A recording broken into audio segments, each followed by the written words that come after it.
এই যে একটা, আর এই যে এখানে একটা, মানে এক ডগায় দুই লাউ। এছাড়াও যদি আমি আরেকটা দেখাই, এখান থেকে যে সাইড ব্রাঞ্চ আসছে, এইটাতে দেখেন যে কয়টা লাউ।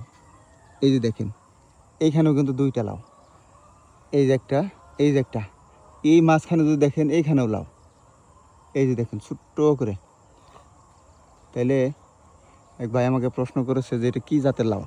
আসলে এখানে আমার এটা ওইরকম কোনো ধারণা নাই। এটা হাতের বীজ ছিল, এবং কি আমি গত বছর এই লাউটা এই হাতের বীজ থেকে চাষ করছি, এবং এই বছরও ওইটা বীজ রেখে দিয়েছিলাম। এই যে দেখেন ওইখান থেকে এই এই মানে এই চারাগুলো করছি, এবং কি ওইখান থেকেই এই লাউগুলা হচ্ছে।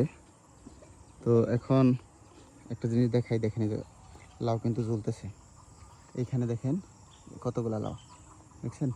আর এইদিকে যদি দেখাই আপনাদের, এই দেখেন, এই দেখেন, মানে এই অল্প একটু জায়গাতে একটা ছোট্ট গাছে এখন পর্যন্ত কতগুলো লাউ কিন্তু হয়ে গেছে ইনশাল্লাহ, আলহামদুলিল্লাহ।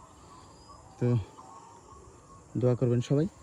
আর আমি এই বছরও এইখান থেকে বীজ সংগ্রহ করব, আমি বীজ রেখে দেব। অলরেডি আমি সিলেক্ট করে ফেলেছি। এই যে এই লাউটা থাকবে আমার মাদার প্ল্যান্ট হিসেবে, মানে এটা হচ্ছে বীজ লাউ থাকবে।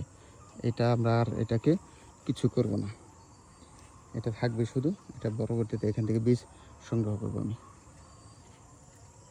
তো আমার এখান থেকে চাইলে এখনও শাক কাটা যাবে, কিন্তু আমি এখনও শাক কাটবো না, আর কিছুদিন যাক। এইটাতে একটা লাউ আসে নাই। এখানে যে ডগাগুলো আছে যেগুলা শাক কাটা যায়, চাইলে এগুলো শাক কাটতে পারবো।